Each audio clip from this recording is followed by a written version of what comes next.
Hello everyone, welcome back Saddam Khan physical education classes के ऊपर। और आज हम बात करेंगे स्पोर्ट्स साइकोलॉजी एंड सोशियोलॉजी के यूनिट 2 में, जो कि भाई बहन हमारे बीपीएड कर रहे हैं उनमें ये टॉपिक दिया हुआ है, स्पोर्ट्स साइकोलॉजी एंड सोशियोलॉजी। आज हम उसी में यूनिट 2 के जो इम्पोर्टेंट चीज़ें हैं उनके बारे में पढ़ेंगे, जैसे हम learning, law of learning, curve, transfer of trading, उन सब के बारे में यहाँ पर हम बात करेंगे। तो चलिए सबसे पहले हम देखते हैं लर्निंग क्या है, सीखना क्या है।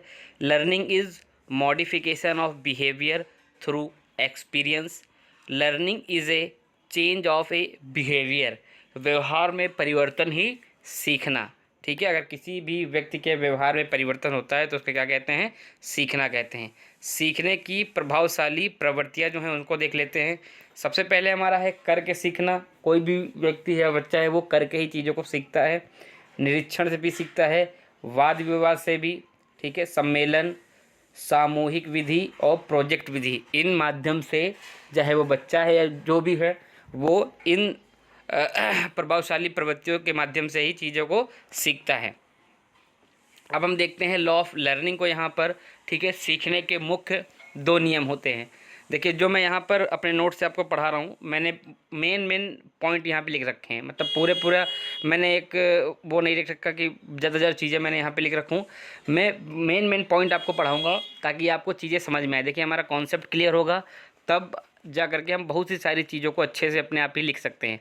अगर हमारा कॉन्सेप्ट ही नहीं क्लियर होगा, हम जान ही नहीं पाएंगे कि लर्निंग क्या है, लॉ ऑफ लर्निंग क्या है, तो हम जितना भी मैं यहाँ पर आपको लिख के दे दूँ नोट्स में, वो आपको समझ में नहीं आएगा। तो यहाँ पे मेन मैंने अपने नोट्स से पढ़ा रहा हूँ, मेन चीज़ें मैं आपको पढ़ाऊँगा।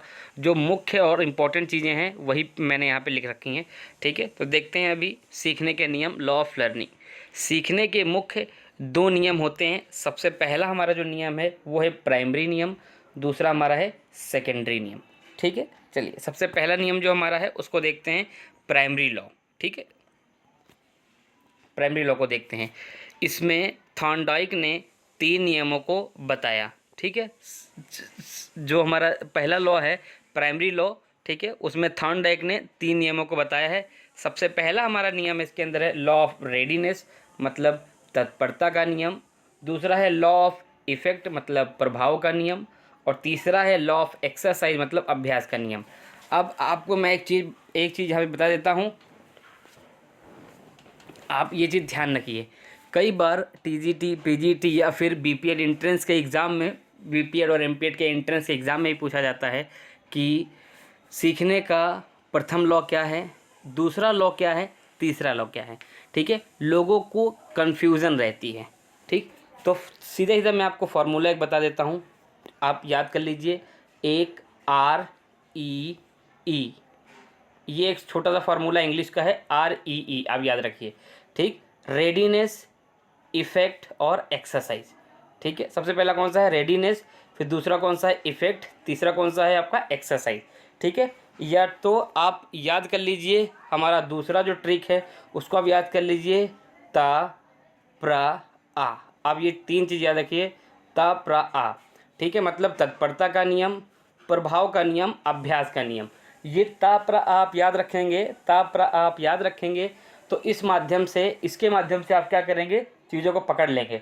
अब वहाँ पे अगर आपसे पूछ लेगा, ये तीनों लॉ दे दिया, पूछ लेगा कि इसमें से दूसरा लॉ कौन है, मतलब सीक्वेंस ऊपर नीचे दे दिया, तीसरा वाला ऊपर दे दिया, ठीक है, बीच वाला सबसे नीचे दे दिया, तो आपसे पूछ लेगा इसको सीक्वेंस से लगाइए। तो आप सिंपल सा फॉर्मूला मैंने आपको बताया है, आपका REE, या तो आप ये याद कर लीजिए, ठीक है, रेडीनेस, इफेक्ट और एक्सरसाइज, और या तो आप इसको याद कर लीजिए, ता प्रा आ, मतलब तत्परता का नियम और हमारा प्रभाव का नियम और अभ्यास का नियम। ठीक है, ये फार्मूला है, ये ट्रिक है याद करने की, इस तरह से आप याद कर सकते हैं। चलिए आगे देखते हैं। जो अभ्यास का नियम है उसको 2 भागों में बांटा गया है, लॉ ऑफ यूज़ और लॉ ऑफ डिसयूज़, 2 भागों में बांटा गया है। इसको आगे हम पढ़ेंगे। चलिए आगे देखते हैं हम। सबसे पहला अब हम डीपली पढ़ेंगे लॉ ऑफ रेडीनेस के बारे में, यहाँ पर हम पढ़ते हैं। ठीक, तत्परता का नियम। सबसे पहले मैंने पॉइंट लिख रखे हैं, उसको पढ़ लेते हैं। इसे माइंड सेट का नियम भी कहा जाता है, पॉइंट नंबर 1। ठीक है, दूसरा इसी के अंदर हम देखते हैं, इस नियम में किसी काम को करने के लिए तैयार होना पड़ता है। ठीक है। तत्परता के नियम मतलब लॉ ऑफ रेडीनेस, नाम ही से पता चल रहा है लॉ ऑफ रेडीनेस। कोई भी हम एक्टिविटी या कोई भी काम या कोई भी क्रिया हम करते हैं तो उससे पहले हमको क्या होना पड़ता है, तैयार होना पड़ता है। अगर कोई भी खेल खेलने के लिए जा रहे हैं तो उससे पहले क्या करना पड़ता है, हमको तैयार होना। भाई हमको किट पहननी है, उसी से रिलेटेड हमको जो भी इक्विपमेंट्स हैं उनको लेना है, उनका प्रयोग करने के लिए सबसे पहले तैयार होना है। तो हम क्या करते हैं, इस नियम में किसी काम को करने के लिए तैयार होना पड़ता है। तीसरा पॉइंट हमारा यहाँ पर कहता है, जब तक आप किसी चीज़ को सीखने के लिए तैयार नहीं हैं तब तक आप किसी भी चीज़ को सीख नहीं सकते हैं। मतलब आप में भी वो चीज़ क्वालिटी, वो चीज़ें होनी चाहिए कि अगर आप किसी भी चीज़ को सीखना चाहते हो तभी आप सीख पाओगे। अगर आप किसी भी चीज़ को सीखना नहीं चाहते हो तो आप बिल्कुल भी उस चीज़ को नहीं सीख पाओगे।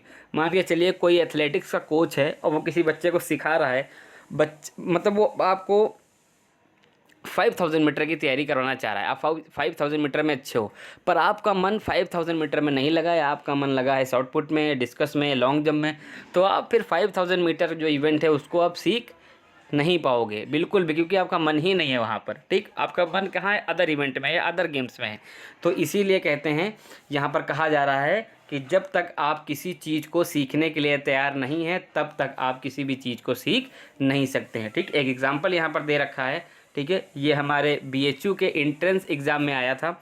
ठीक है, घोड़े को तालाब के पास ले जाने से घोड़ा पानी नहीं पिएगा यदि इसको पानी नहीं पीना है। बहुत ही अच्छा एग्जाम्पल है। मतलब अगर घोड़े को पानी नहीं पीना है फिर भी अगर उसको हम घसीट के या किसी भी तरीके से उसको हम पानी या तालाब के पास हम ले जाते हैं तो अगर उसको पानी पीना रहेगा तभी वो पानी पिएगा, अन्यथा वो पानी नहीं पिएगा। कभी कभी इस तरह से भी क्वेश्चन बन जाता है कि ये वाला एग्जाम्पल आपको दे देगा यहाँ पर, ठीक है, कि घोड़े को तालाब के पास ले जाने से घोड़ा पानी नहीं पिएगा यदि इसको पानी नहीं पीना है तो। ठीक है, ये कौन सा नियम कहलाता है, प्रथम नियम है, द्वितीय नियम है या तृतीय। ठीक है, या तो ऐसे लिख देगा कि तत्परता का नियम है या प्रभाव का नियम है या अभ्यास का नियम है।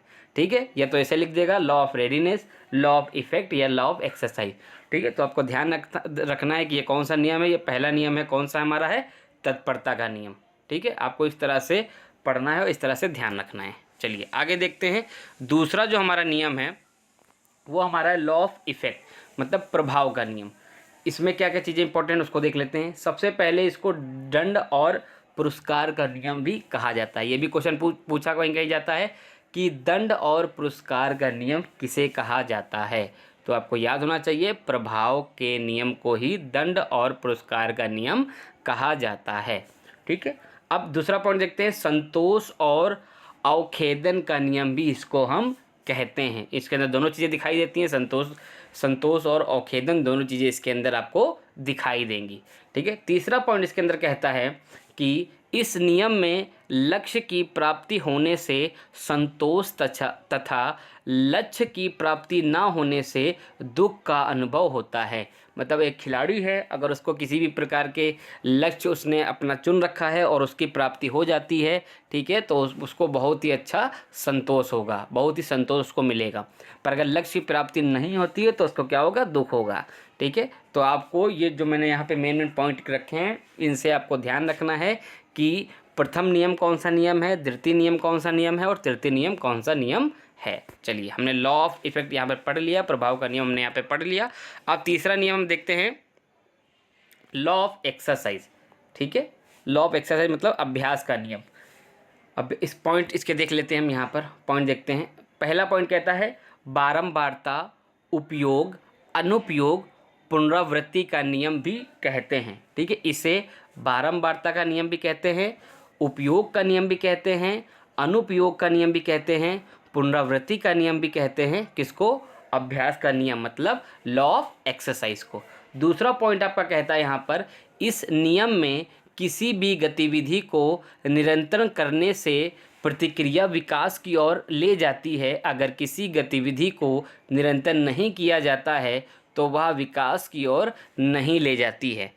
कहने का मतलब ये है कि आपके पास एक एथलीट आता है और वो रेगुलर प्रैक्टिस करता है, रेगुलर स्टेडियम आता है, रेगुलर ट्रेनिंग आपसे ले रहा है, तो उसका परफॉर्मेंस जो है वो बढ़ता जाएगा, निरंतर बढ़ता जाएगा। अगर वो 1 महीना अपने घर बैठ जाता है, 2 महीना अपने घर बैठ जाता है, बिल्कुल भी ट्रेनिंग नहीं करेगा, तो उसका क्या परफॉर्मेंस क्या होगा, एकदम ज़ीरो हो जाएगा, डाउन हो जाएगा। तो यही नियम ये कह रहा है कि इस नियम में किसी भी गतिविधि को निरंतर करने से प्रतिक्रिया विकास की ओर ले जाती है। अगर निरंतरण आप किसी भी एक्टिविटी को करोगे तो जो आपका डेवलपमेंट है वो क्या होगा, बढ़ता रहेगा। ठीक है, अगर किसी गतिविधि को निरंतरण नहीं किया जाता है तो वह विकास की ओर नहीं ले जाती है। अगर हम ब्रेक कर देंगे तो कैसे विकास की ओर जाएंगे, मतलब कुछ चीज़ डेवलप ही नहीं होगी। ठीक है, चलिए आगे देखते हैं। लॉ ऑफ एक्सरसाइज को 2 भागों में बांटा गया, जैसा कि मैंने पहले आपको बताया था, इसको 2 भागों में बांटा गया था। लॉ ऑफ यूज़, जिसको हम कहते हैं उपयोग का नियम, और लॉ ऑफ डिसयूज, जिसको हम कहते हैं अनुपयोग का नियम। ठीक है, तो सबसे पहला वाला नियम हम यहाँ पर पढ़ेंगे, इसमें लॉ ऑफ यूज़। ठीक है, उपयोग का नियम, सीखे गए किसी कार्य को बार बार किया जाए तो वो अधिक प्रभावी रहता है। ठीक है, अगर हम किसी भी काम को सीखते हैं और उसको बार बार करते हैं, मतलब बार बार नंबर ऑफ रिपीटेशन बार बार करते हैं, ठीक है, तो क्या होता है, अधिक प्रभावी माना जाता है, मतलब उसमें उस चीज़ में हम क्या हो जाते हैं, एक्सपर्ट हो जाते हैं। ठीक, तो ये पहला नियम हमारा कहता है। दूसरा नियम हमारा क्या कहता है, अनुपयोग का नियम क्या कहता है, सीखे गए कार्य को अगर दोहराया ना जाए तो वह धुंधली सा हो जाता है। ठीक, मान के चलिए हमने शॉर्टपुट का एक टेक्निक सीखा। ठीक है, हमने शॉर्टपुट का एक टेक्निक सीखा और उस टेक्निक को हम 2 दिन 3 दिन करते हैं, उसके बाद हम 1 हफ्ता 2 हफ्ता 3 हफ्ता गैप ले लेते हैं, तो कहीं ना कहीं हम उस टेक्निक को धीरे धीरे भूलने लगते हैं। तो यही यहाँ पर अनुपयोग का नियम कहता है कि सीखे गए कार्य को अगर दोहराया ना जाए तो वह धूमिल सा हो जाता है, मतलब धीरे धीरे आदमी क्या होता है, उसको भूलने लगता है। इसीलिए एवरी डे अगर हम किसी भी चीज़ की प्रैक्टिस करते हैं तो वो हमें हमेशा के लिए याद रहती है। चलिए यहाँ पर हमने अभी पढ़े हैं आपके सामने, यहाँ पर हमने पढ़े हैं लॉ ऑफ लर्निंग, यहाँ पर हमने कंप्लीट कर लिया लॉ ऑफ लर्निंग को। चलिए आगे देखते हैं। अब हम आगे हम पढ़ेंगे सेकेंडरी लॉ। फर्स्ट लॉ हमने जो हमारे थे प्राइमरी, उनको हमने पढ़ लिया, ये हमारे सेकेंडरी लॉ हैं, इनको देख लेते हैं। इसमें थॉर्नडाइक ने 5 नियमों को बताया है। 5 नियम कौन कौन से हैं, ठीक है, उसको 5 नियम कौन कौन से हैं उसको हम पढ़ लेते हैं। इसका एक छोटा सा फॉर्मूला है, उसको भी मैं आपको बता देता हूँ। RPIAF, आपको याद रखना है, RPIAF, ये छोटा सा फार्मूला है इन 5 नियमों को याद करने के लिए। RPIAF, ठीक है, मतलब law of recency, law of primacy, law of intensity, law of attitude और लॉ ऑफ फ्रीडम। इस तरह से जो मैंने आपको बताया है RPIAF, उस फार्मूले से आप इन पांचों जो लॉ हैं उनको याद कर सकते हो। चलिए एक एक करके पढ़ेंगे। सबसे पहला लॉ हम पढ़ेंगे लॉ ऑफ रिसेंसी, मतलब तुरंत का सीखा याद रहता है। तुरंत हम कोई चीज़ सीखते हैं तो वो क्या होती है, हमें याद रहती है, चाहे वो शॉर्टपुट की टेक्निक हो, चाहे वो लॉन्ग जंप की टेक्निक हो, जो तो कुछ एजुकेशन में हम पढ़ रहे हैं, ठीक है, तो वो हमें क्या होता है, याद रहता है। दूसरा है लॉ ऑफ प्राइमेसी, पहले का सीखा लंबे समय तक याद रहता है, मतलब पहले हमने कोई भी चीज़ सीखी तो वो लंबे समय तक क्या है, हमें याद रहेगी कि नहीं वो ऐसे नहीं ऐसे था, स्टार्ट हमें ऐसे लगाना है, ठीक है, फिनिश हमें ऐसे करना है, क्योंकि हमने उसको अच्छे से सीखा है, बारीकी से सीखा है, तो वो क्या है, लंबे समय तक हमको याद रहेगी।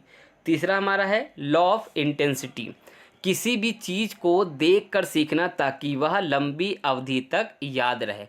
इसीलिए मैं हमेशा कहता हूँ कि अगर कोई भी चीज़ हम प्रैक्टिकली सीखते हैं, ठीक है, वो हमें क्या होता है, लंबे समय तक, ठीक है, मतलब किसी भी चीज़ को हम देख कर प्रैक्टिकली सीखते हैं तो वो अधिक लंबे समय तक हमें ध्यान रहती है।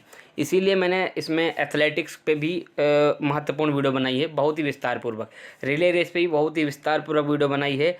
ट्रैक मार्किंग कैसे करें, मैंने 2 ही वीडियोज़ में आपको उसमें समझा दिया है, क्योंकि अगर हम चीज़ों को अच्छे से समझेंगे तभी हमको चीज़ें समझ में आएंगी, ठीक है। अगर हमारा कॉन्सेप्ट ही नहीं क्लियर होगा, हम चीज़ों को समझेंगे ही नहीं, तो फिर कुछ फ़ायदा नहीं है, सिर्फ वेस्ट ऑफ टाइम ही है हमारा, ठीक है। तो इसीलिए अभी किसी भी चीज़ को हम अगर करें, जैसे ग्राउंड पे ही हम शॉट पुट का सेक्टर मार्क कर रहे हैं, ठीक है, लॉन्ग जंप की पिट मार्क कर रहे हैं, तो उसको एक बार प्रैक्टिकली ज़रूर करें। प्रैक्टिकली करने से क्या होगा, आपको चीज़ें अच्छे से समझ में आएंगी कि नहीं ये चाप यहाँ पे लगती है, हमको इतने मीटर पे पकड़ना है, इतने मीटर पे हमें लाइन डालनी है, इतने मीटर पे लाइन खींचनी है।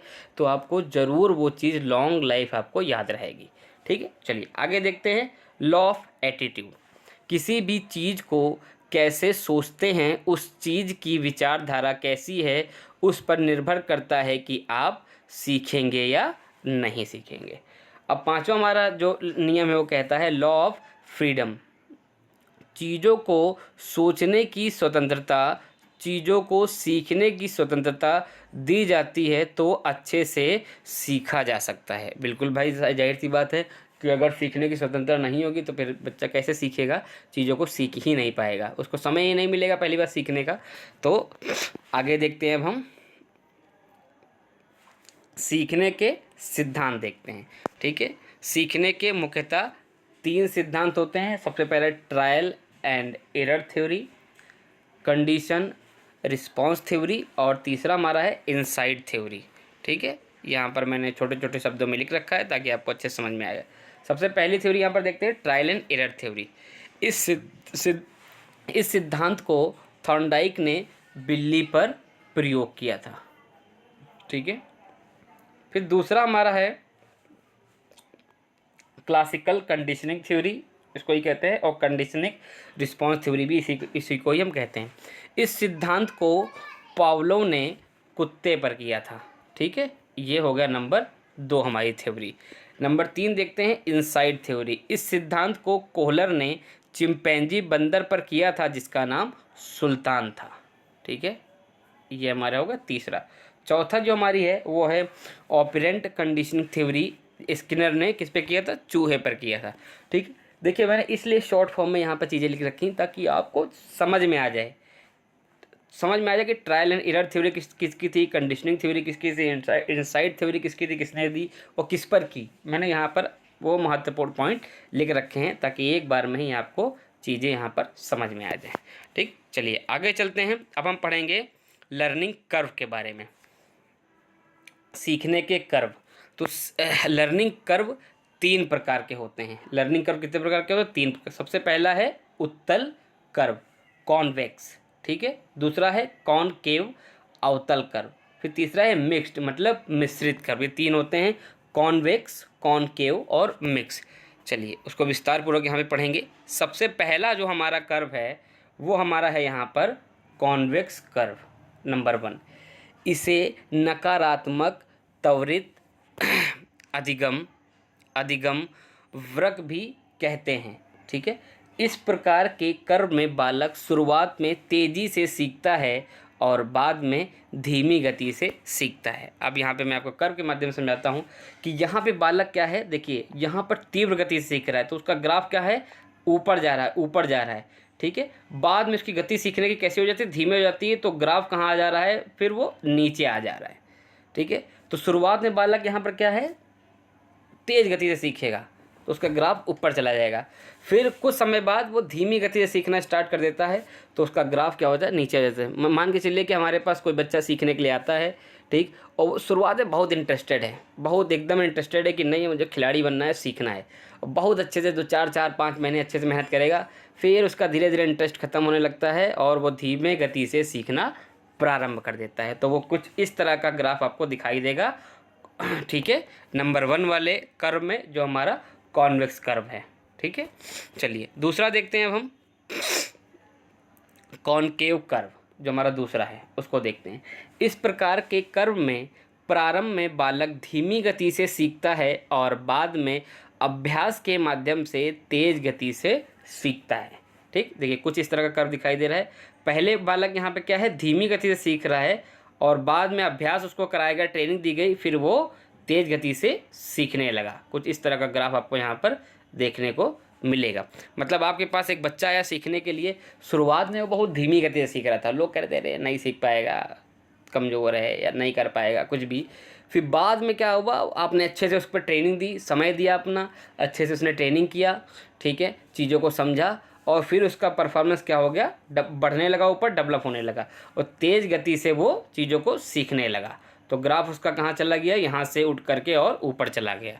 ठीक है, चलिए आगे चलते हैं हम। तीसरा हमारा है मिक्स्ड कर्व। इस प्रकार के वक्र में शुरुआत में सीखने की गति धीमी होती है और बाद में तेज हो जाती है और कुछ समय तक तेज बनी रहती है। इसके बाद तेज से फिर धीमी होने लगती है। इसमें कर्व एस आकार का बनता है। देखिए इस तरह से क्या कह रहा है इसके अंदर, इस प्रकार के वक्र में शुरुआत में सीखने की गति धीमी होती है। अभी देखिए यहाँ से धीमे धीमे बालक सीख रहा है, ठीक है, और बाद में तेज हो जाती है। अभी ग्राफ ऊपर चला गया, देखिए तेज हो गई, फिर कुछ समय तक तेज बनी रहती है। अब वो ऊपरी जा रहा है तो तेज बनी है अभी, इसके बाद तेज से फिर धीमी होने लगती है। तो ग्राफ क्या है, धीरे धीरे नीचे गिर रहा है। ठीक है, ग्राफ को समझिए तो चीज़ें आपको अच्छे से समझ में आएंगी। ये कुछ इस तरह का एस आकार का ग्राफ आपको दिखाई पड़ेगा। ये थे हमारे यहाँ पर जो हमने भी पढ़े लर्निंग कर्व को यहाँ पर पढ़ा है। चलिए आगे चलते हैं, आगे देखते हैं। अब हम यहाँ पर देखेंगे सीखने के पठार, जिसको हम प्लेट्यू कहते हैं। ठीक है, प्रोफेसर हंसराज भाटिया के अनुसार सीखने के दौरान आगे ना बढ़ने की अवस्था पठार है। छात्र इस अवस्था में कोई प्रगति नहीं करता है। अभी आप समझिएगा पठार क्या है, मतलब सीखने के दौरान आगे ना बढ़ने की अवस्था। खिलाड़ी है, सीख रहा है, पर वो आगे नहीं बढ़ पा रहा है, परफॉर्मेंस नहीं बढ़ रहा है, रुक गया, वहीं पर परफॉर्मेंस रुक गया है। तो फिर क्या हो जाता है, वहाँ पर प्लेट्यू आ जाता है।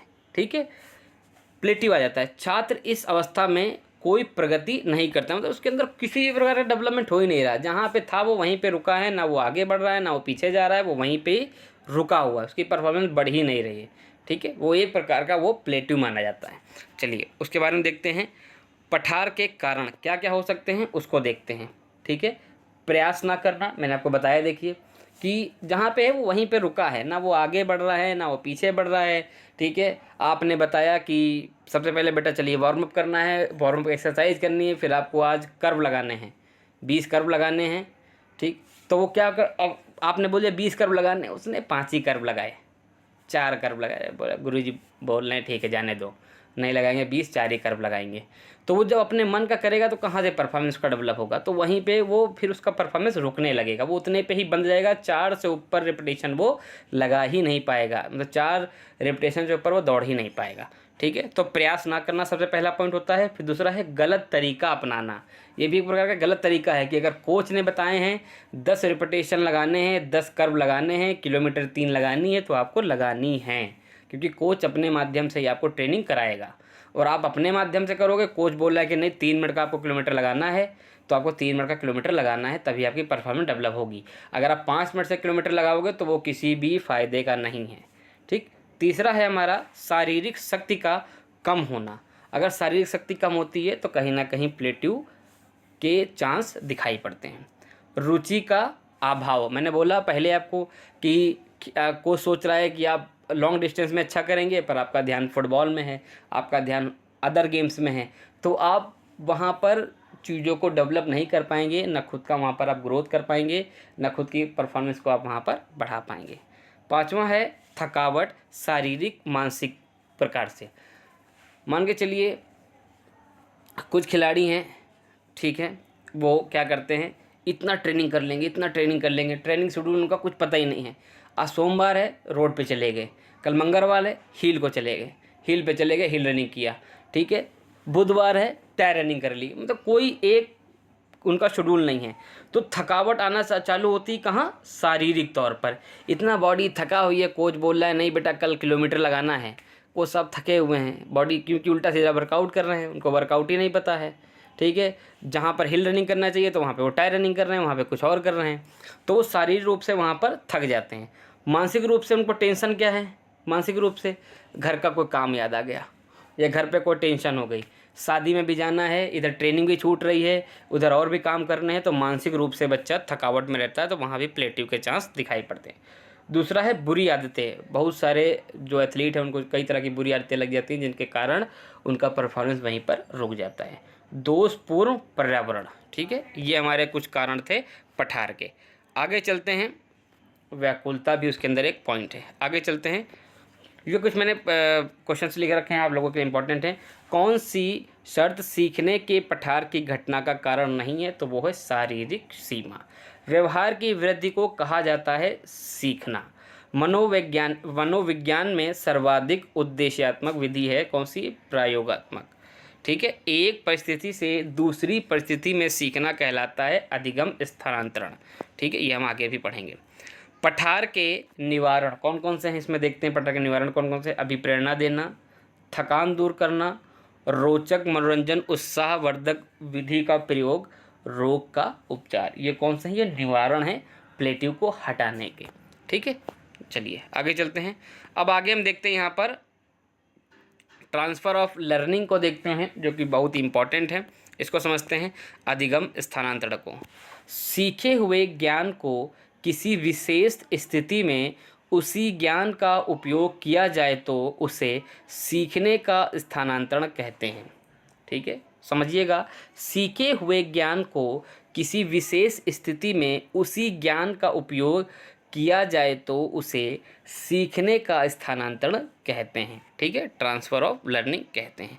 यह 3 प्रकार के होते हैं। सबसे पहला कौन सा है? Positive transfer learning, negative transfer learning और ज़ीरो ट्रांसफ़र लर्निंग। सकारात्मक, नकारात्मक और शून्य। ठीक है, इनको विस्तार पूर्वक हम पढ़ेंगे। सबसे पहला हमारा है पॉजिटिव ट्रांसफ़र लर्निंग। इसमें पहले के सीखे हुए कौशल का बाद के कौशल के लिए लाभदायक होता है। मतलब पहले कोई कौशल आपने सीखा और बाद में कोई कौशल अगर आप सीख रहे हैं तो उसके लिए लाभदायक होता है। एग्जाम्पल में देखते हैं। पहले का सीखा हुआ कौशल किसी दूसरे खेल में काम आता है तो उसे सकारात्मक स्थानांतरण कहते हैं। ठीक है, मान के चलिए आप वॉलीबॉल सीख रहे हैं, आपने वॉलीबॉल में पासिंग सीख लिया, ठीक है, फिंगरिंग सीख लिया, अटैकिंग सीख लिया, सर्विस सीख लिया, और वही स्थानांतरण जो आपका है, वही सीखा हुई जो चीज़ें हैं, सीखी हुई जो चीज़ें हैं, वो आपकी बास्केटबॉल खेल में काम आती हैं, तो वहाँ पर पॉजिटिव ट्रांसफ़र लर्निंग कहा जाता है या कहलाता है। ठीक है, साफ साफ यहाँ पे लिखा है, आप देख सकते हैं। पहले का सीखा हुआ कौशल किसी दूसरे खेल में काम आता है तो उसे सकारात्मक स्थानांतरण कहते हैं। ठीक, चलिए आगे देखते हैं। जैसे बास्केटबॉल के खिलाड़ी के लिए हैंडबॉल खेलना आसान है। बहुत ही महत्वपूर्ण एग्जाम्पल यहाँ पर लिखा है ताकि आप अच्छे समझ लें कि बास्केटबॉल के खिलाड़ी के लिए हैंडबॉल खेलना आसान है। इसको आप अच्छे से याद कर सकते हैं। चलिए आगे देखते हैं। दूसरा हमारा है निगेटिव ट्रांसफ़र लर्निंग। दूसरा जो है निगेटिव ट्रांसफ़र लर्निंग। यदि पहले का सीखा नए प्रकार के कौशल को सीखने में बाध्य होता है तो वह नकारात्मक स्थानांतरण कहलाता है। मतलब पहले का कुछ सीखी हुई है और दूसरा कुछ हम सीख रहे हैं और उसमें वो चीज़ बाध्य बनती है तो क्या क्या कहलाता है? नकारात्मक स्थानांतरण, मतलब निगेटिव ट्रांसफ़र लर्निंग कहलाती है। ठीक है,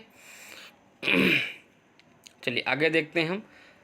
तीसरा हमारा है ज़ीरो ट्रांसफ़र लर्निंग। उसको देख लेते हैं हम।